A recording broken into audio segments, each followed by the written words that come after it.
Começa agora pela TV Novo Tempo mais um programa Evidências, na busca de fatos que comprovem a veracidade histórica da Bíblia Sagrada. E a nossa equipe hoje veio até o sítio arqueológico onde provavelmente foi a cidade de Betsaida, tantas vezes mencionada no Novo Testamento em relação ao ministério de Jesus. Como era a vida diária aqui? O que as pessoas faziam? Como era a estrutura da cidade? Ela é mencionada no Antigo Testamento? Estes são assuntos que aguardam você no programa de hoje, que, como você sabe, é feito com muito carinho pela equipe da TV Novo Tempo para você e sua família, para facilitar o seu entendimento, a sua compreensão da Bíblia Sagrada. Então não sai daí porque Evidências está só começando.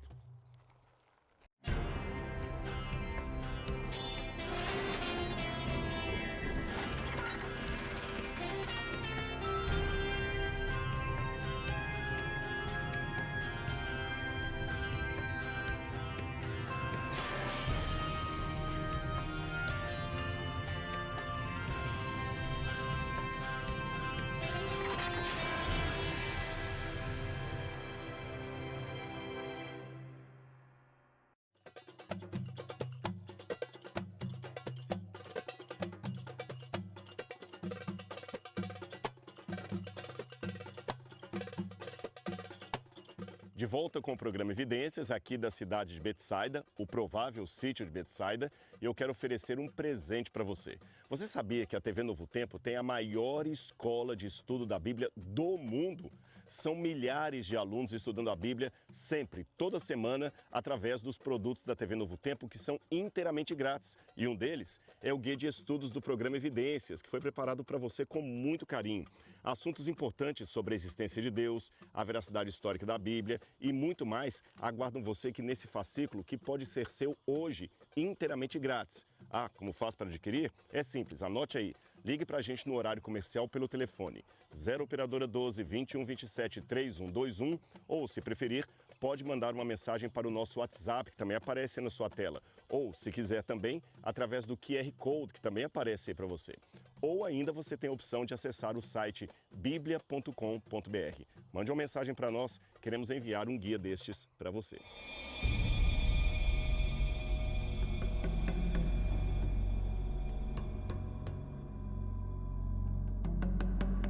Este sítio arqueológico onde eu estou aqui é o sítio de Etel, que provavelmente é a antiga Betsaida mencionada na Bíblia Sagrada. Eu sei que quando fala de Betsaida, você está acostumado a pensar no ministério de Jesus Cristo, correto?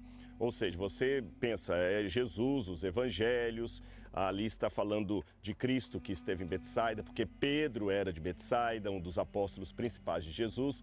Mas você sabia que Betsaida é mencionada também no Antigo Testamento? Isto mesmo. Esta aqui foi uma das primeiras localidades que teve presença humana na região do Golã e na região da Galileia, como falando nos tempos do Novo Testamento. Um dos mais antigos assentamentos da região ficaria aqui. Nós temos evidências de presença humana aqui desde a época do período do Bronze Médio, depois do período do Bronze Tardio, até a entrada do período do Ferro. Agora, nesta época do Antigo Testamento, a cidade tinha outro nome e ela aparece aqui mencionada na lista das heranças dadas na época de Josué. Eu vou ler a passagem da Bíblia para você. Josué capítulo 19, versículo 35, fala das cidades fortificadas da herança de Naftali e menciona: as cidades fortificadas eram Zidim, Zer, Hamat, Recat, Kineret. Agora, deixe-me explicar para você uma coisa. Quando fala que as cidades eram Zidim, isto aqui é um erro de tradução da Bíblia Almeida em português, porque Zidim, em hebraico, é o plural para pescador. Então, está falando de pescadores. Não é um nome próprio de uma cidade, mas uma alusão a uma cidade de pescadores. Então, quando você lê na sua Bíblia aí Zidim com Z maiúsculo, na verdade, isso aqui não é um nome próprio. É apenas uma referência a uma vila de pescadores que estavam aqui. Tanto é que quando fala Kineret, é justamente uma referência ao Mar da Galileia, que é chamado de Kineret Yam, em hebraico. Yam Kineret, o mar da harpa. Alguns traduzem como harpa, seria esse o sentido. E a palavra que vem logo em seguida, Zer, Z-E-R, este aqui é o nome antigo daquela cidade que no Novo Testamento seria chamada de Betsaida. Ou seja, ela já era mencionada no tempo de Josué, o que indica que quando houve a divisão das tribos ali de Israel, a herança das tribos, aqui acabou ficando para a tribo de Naftali.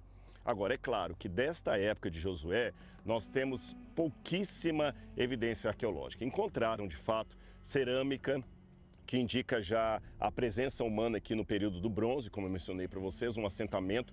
Porém, as estruturas que você vai ver aqui, aquilo que a arqueologia pôde descobrir, aí já é de um tempo posterior. Já é do tempo mais do período do ferro, época da monarquia de Israel, e também depois nos tempos de Jesus, ou que a gente chama tecnicamente em arqueologia, o período do Segundo Templo, tá certo? Agora, para nos guiar neste sítio arqueológico, nada melhor do que um dos principais escavadores aqui, um dos arqueólogos que sempre trabalharam aqui neste sítio e um dos maiores especialistas nesta questão. Eu gostaria de chamar o Dr. Rami Arav, que hoje é professor na Universidade de Nebraska, Omaha. Muito obrigado por estar conosco, professor. Eu que agradeço.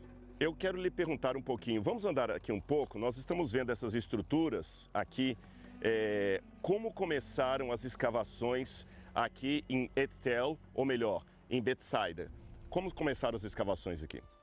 Então, em 86, eu voltei da Universidade de Nova York, nos Estados Unidos, com um PhD em arqueologia. Estava procurando por um local para pesquisar, escavar, e vi que Betsaida não tinha sido identificada ainda.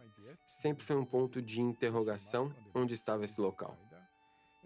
E eu decidi que ia fazer escavações arqueológicas para descobrir onde era.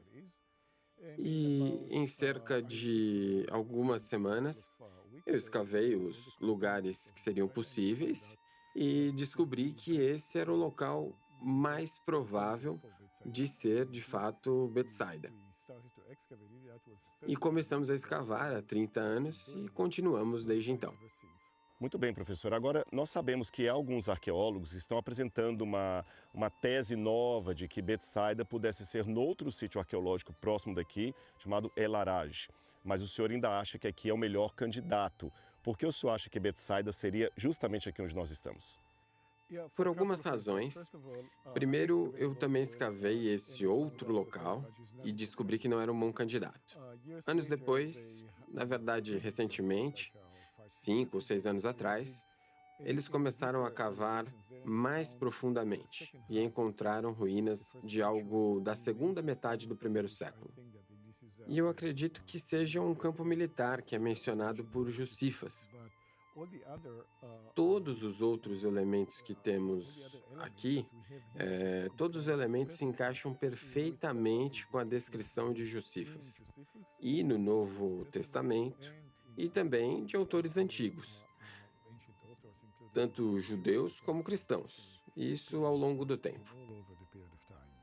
Agora, professor, eu sei que aqui nós estamos na entrada principal da cidade de Betsaida no período do ferro.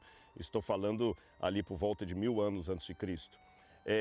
Nós visitamos outros sítios arqueológicos aqui em Israel, como, por exemplo, Tel Lachish, Hatzor, Meguido, e nós mostramos ali a entrada principal da cidade. Como seria a arquitetura dessa entrada aqui, deste portal da cidade de Betsaida, e se há semelhanças e diferenças em relação a esses outros sítios que nós visitamos?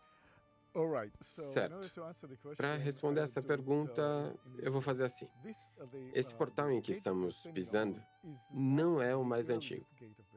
Existe um portal anterior que volta ao 11º século antes de Cristo e foi destruído no 10º século antes de Cristo. Essa entrada foi construída no 9º século antes de Cristo e foi destruída em 732 depois de Cristo. Então, estamos falando de um portal que veio depois e que fica um pouco mais elevado do que o anterior. A entrada anterior fica a 250 metros ao sul do lugar em que estamos. Seria nessa direção. Esse portal que estamos pisando, como eu disse, é do 9º século antes de Cristo. E em comparação com os que você mencionou, esse é o maior e mais bem preservado já encontrado nesse país. É maior do que Hatzor, maior do que Meguido maior do que Lachish, maior do que Caiafas, maior do que qualquer um que você mencionar. Até maior do que a cidade de Dan, que é uma cidade bem grande. É até maior do que ela. E ainda, esse está bem mais preservado do que outros portais mencionados. E em alguns lugares, está preservado a uma altura de 3 metros. Não temos essa elevação nos outros portais. De fato, é um exemplo de entrada, principalmente de capitais, no período bíblico. E você viu que o professor mencionou aqui a cidade de Tel Dan. Nós fizemos um programa Evidências na cidade de Tel Dan, numa outra série especial que gravamos aqui em Israel, que você pode encontrar no nosso canal do YouTube. Você vai lá, YouTube, no canal Evidências NT. Aliás, já fica o convite para você seguir o canal, acionar o sininho de notificações, e você pode encontrar esse vídeo lá que nós gravamos também na cidade de Tel Dan, e você vai ver a porta que ele mencionou. Agora, professor, então vamos conhecer a porta aqui, a arquitetura dela por dentro, para o pessoal de casa poder ver? Vamos lá?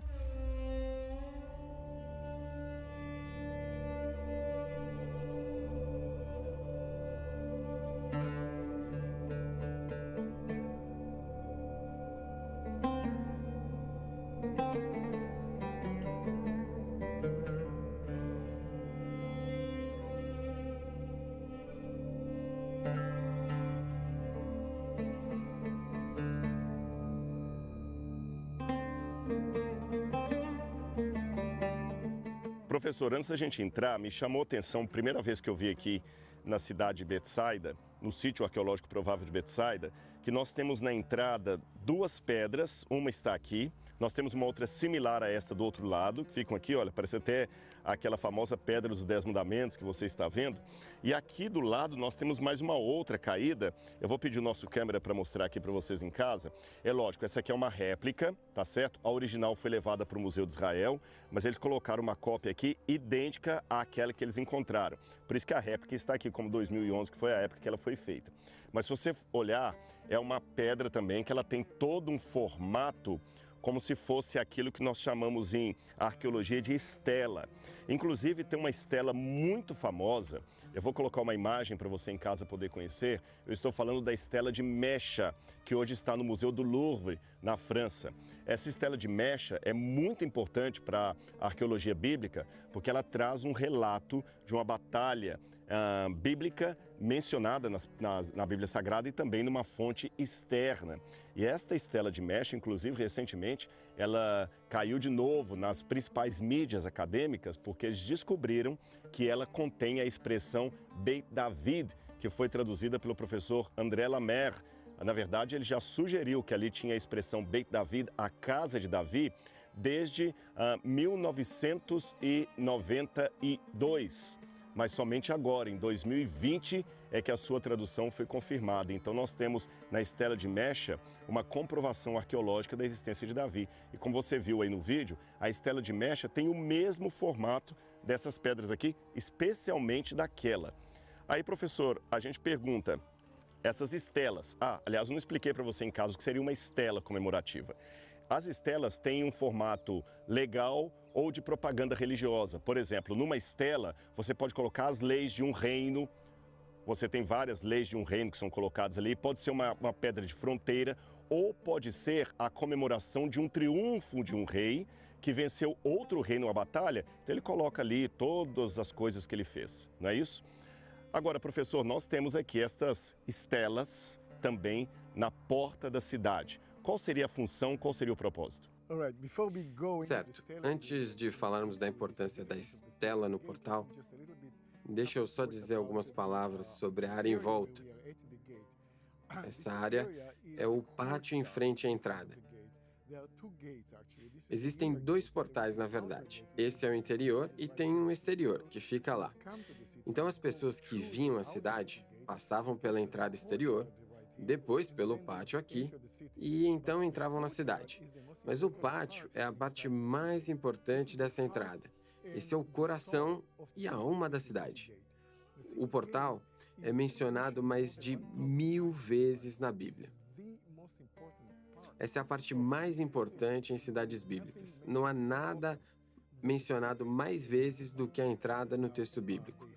O portal era o centro de várias atividades. E um dos motivos dessa fama tem a ver com religião. Então, nós vemos aqui estelas que você mencionou. Aqui está atrás de você e tem uma outra do outro lado.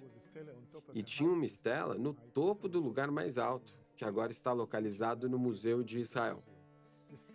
As estelas são objetos religiosos. Elas são um tipo de antena para o céu. E esse é o motivo delas estarem aqui.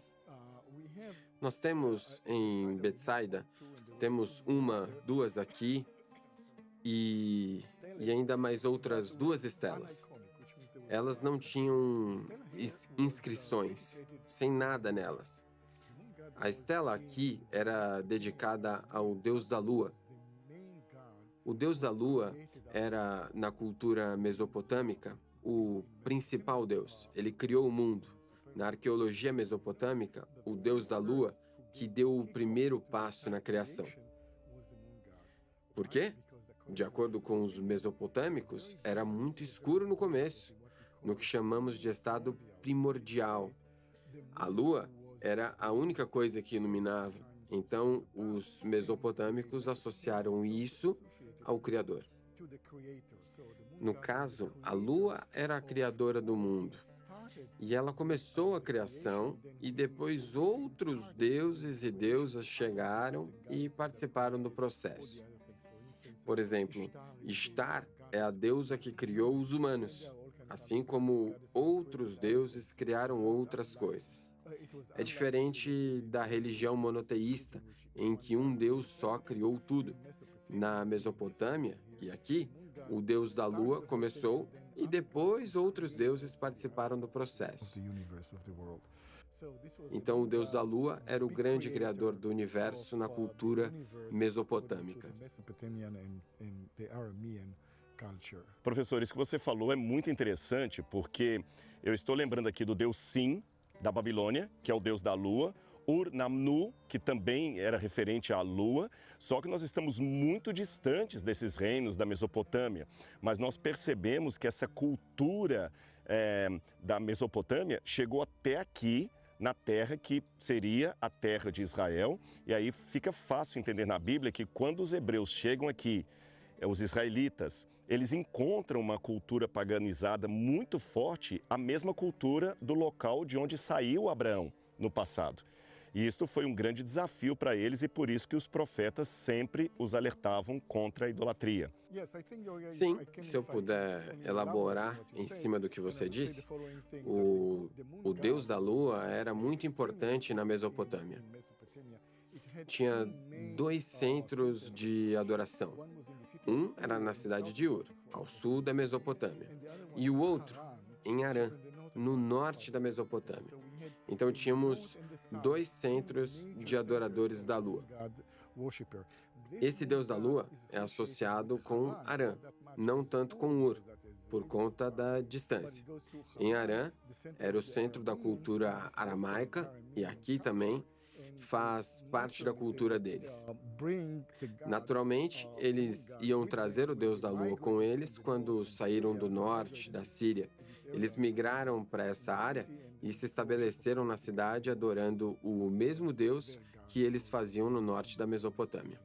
Agora, professor, 2 coisas que me chamam a atenção aqui. A primeira delas, e você que está em casa também vai prestar atenção nisso, é que o comum de muitas cidades da época era justamente o que ele descreveu aqui. Colocar as estelas em frente à porta, onde estavam os mandamentos, onde as pessoas podiam entrar e ler. Você tem, por exemplo, o Código de Hammurabi, famoso Código de Hammurabi. Era uma estela gigante, enorme, né, que todo mundo podia ver.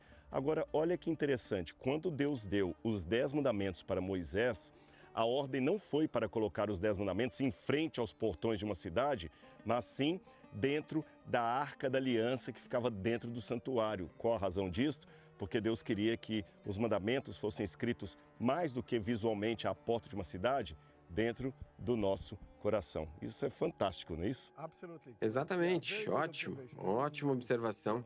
Não tinha percebido isso, muito boa observação. Rodrigo, eu queria te mostrar outro lugar que faz referência ao texto da Bíblia hebraica de Êxodo 20, verso 26. Vamos ver isso. Vamos ver.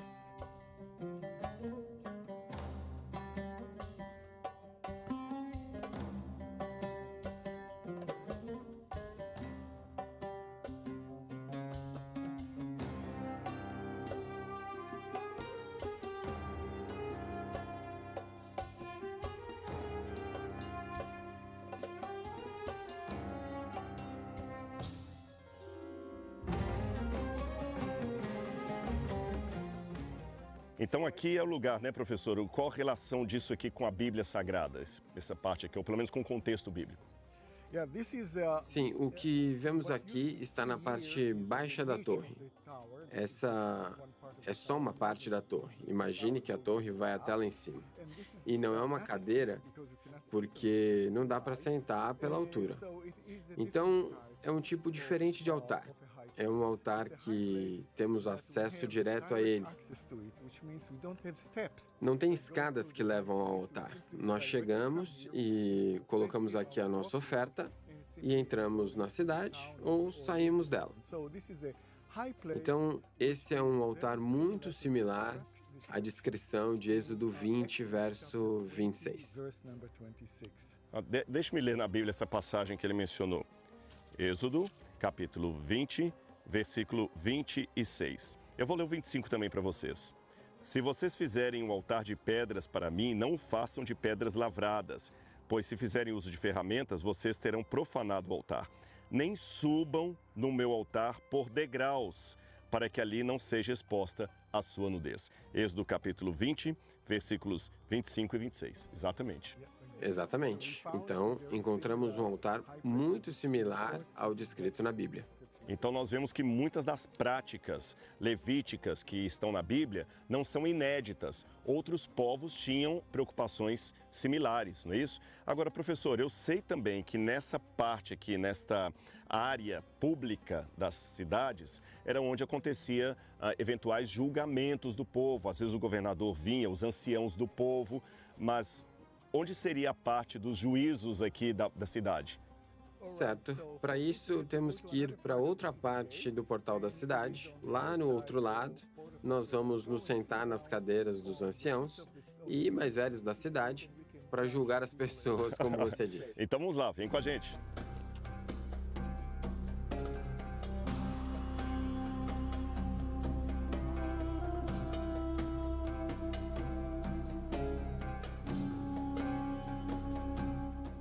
Professor, eu estou feliz porque realmente ele me trouxe, eu não tinha visto antes. Aqui você tem os nichos, os bancos, onde os anciãos se assentavam para julgar as pessoas na cidade, correto? Sim, esse é o banco onde os anciãos da cidade julgavam as pessoas. Isso é muito incomum. Não encontramos em muitos lugares. Não tem em Megiddo, por exemplo. Porém, nós temos aqui e é onde os anciãos sentavam, como a gente está, e eles julgavam as pessoas que vinham até aqui. Eles também faziam transações, compravam e vendiam coisas, assim como encontramos em Ruth 4, verso 1. E eu vou ler essa passagem para vocês que eu já deixei marcadinha aqui. Olha o que diz Ruth, capítulo 4, versículo 1. Boaz foi até o portão da cidade e sentou-se ali. Eis que o resgatador de que Boaz havia falado ia passando, então ele o chamou: ó fulano, chegue até aqui e sente-se. Ele foi e se sentou. Então Boaz, diz o verso 2, chamou 10 homens dos anciãos da cidade e disse: sentem-se aqui. Eles se assentaram. Então começou a transação sobre aquele fato que ele queria do casamento. Aliás, é interessante que Jó, a história de Jó também é mencionada que Jó estava entre aqueles que se sentavam nos portões da cidade. Quer dizer que Jó era um homem de prestígio na sua época. Ló também na cidade de Sodoma, Ló também estava sentado à frente da cidade, à praça da cidade, junto com outros homens, o que indica que Ló em Sodoma também era um homem respeitado. O julgamento de Deus é descrito na Bíblia como estando às portas. Todas essas expressões são esclarecidas pela arqueologia, você está vendo? Aliás, é muito interessante que se houver advogados ou juízes ou pessoas do direito nos assistindo, elas vão concordar com o que eu vou dizer. Uma das notoriedades de um julgamento justo é a sua publicidade. Por isso que os juízos se davam à porta da cidade, porque era um lugar público, todo mundo passava, então tinha publicidade. Outra passagem, professor, que eu me recordo estando aqui, é a de Davi, quando ele ouviu a notícia que Absalão havia morrido. E a Bíblia fala que Davi estava sentado entre os 2 portões da cidade. Eu vou ler essa passagem para você em casa. Ela está aqui no livro de 2 Samuel, capítulo 18, versículo 24, que diz assim: Davi estava sentado entre os 2 portões da entrada da cidade. A sentinela subiu ao terraço do portão sobre a muralha e, levantando os olhos, viu um homem que vinha correndo sozinho. Por que Davi estava sentado sobre os 2 portões da cidade? É lógico que esse episódio não aconteceu aqui, não foi aqui. Mas a arquitetura local é similar àquela onde Davi estava. Nós temos uma entrada aqui, interna, e uma outra entrada do lado de fora, ou seja, a entrada externa e outra interna. Então você tem as 2 entradas. E você tem o que também? A torre. Você tem uma torre lá e tem outra torre aqui. Então você vê que o sentinela podia, do alto da torre, ver alguém que viesse correndo. E Davi, como monarca, estava sentado entre as 2 torres, quando ele ouviu a notícia da morte de Absalão. Você depois pode confirmar aí, 2 Samuel, capítulo 18, versículo 24. Você está vendo como que a Bíblia fica mais tridimensional à luz dos achados arqueológicos? Nós estamos, em outras palavras, extraindo um texto das pedras. Estamos deixando que as pedras e os artefatos nos contem a história de uma maneira diferente, de uma maneira que ilustra o livro sagrado. Ou seja, através da arqueologia, você tem uma maior cultura, um maior conhecimento acerca do contexto histórico da Bíblia. E eu sei que você deve estar gostando desse conteúdo, porque ele está sendo feito com muito amor e muito carinho para você. Agora, professor, o nosso tempo hoje está ficando por aqui, mas eu vou lhe fazer um convite. Eu ainda quero mostrar outras partes de Betsaida, que eu sei que tem mais coisa para ver lá dentro. Então vou convidar o pessoal de casa para estar com a gente no próximo programa da semana que vem. Podemos estar juntos? Claro, com certeza. Então, convite aceito. Semana que vem, aqui na TV Novo Tempo, nós vamos continuar este passeio arqueológico, entendendo melhor a história da Bíblia Sagrada. Um grande abraço e até lá. Tchau, tchau.